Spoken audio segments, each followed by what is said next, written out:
Crossing the river, bound for Waterloo, amid decaying streets, refurbished wharfs, I see cloaked Chaucer, Pope and Daniel Defoe, a hose-doubled Shakespeare striding to the globe, words afloat where Thames water flows, pentameters, couplets, a Miltonian apostrophes, hard to bear pits and wenches, the flowering of literary England.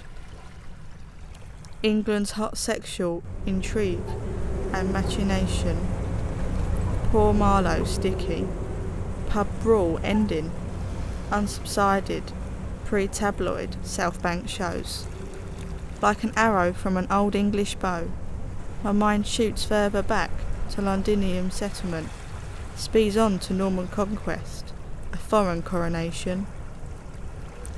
I see prisoners in the Tower, young pretenders, despotic kings and scheming politicians, Henry VIII, Thomas More and shrewd Cromwellians,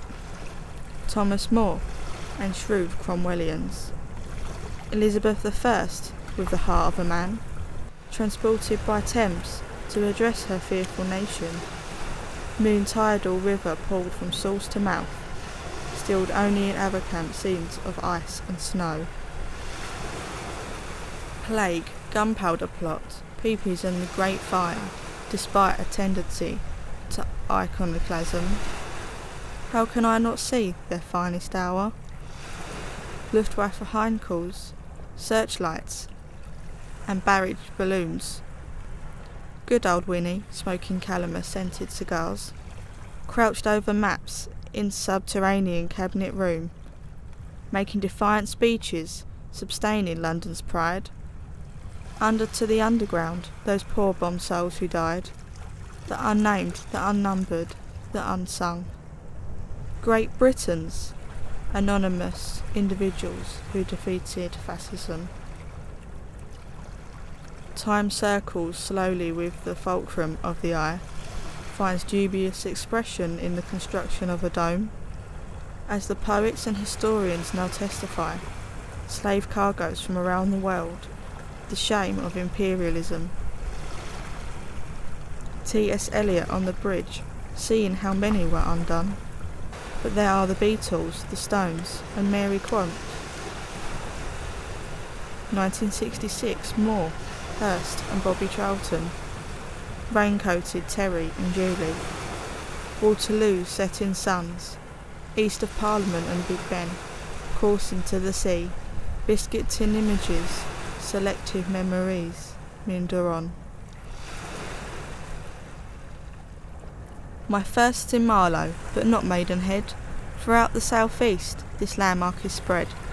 My second's in Goldie and Isis twice. Not in boat race, as the oars dip and slice. My third is in Voles and in Riverbed, but not graceful swans, which beg to be fed. My fourth is in the Dome, the Tate and the Eye, look down on me from the wheel in the sky. My fifth is the Bridges, Waterloo, Hungerford, Southwark, Albert, Tower 2.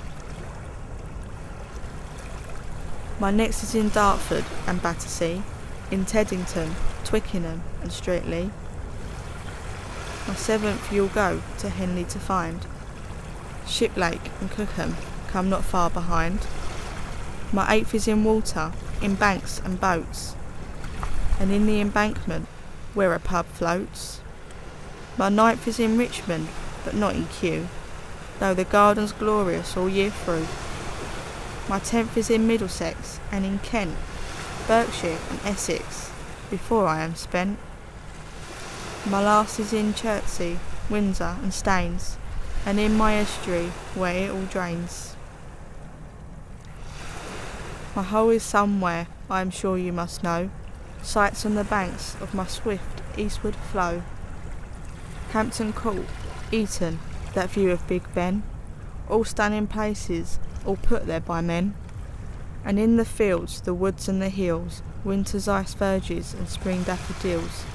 In the sailors who enjoy the summer's sun, in cyclists and runners, all having fun. In autumn I carry leaves on my way, though their splendour makes me wish I could stay. I meet with the Cherwell, Loddon and more, into my flow all their waters they pour. But the way that most remember my looks is EastEnders, ending on tender hooks.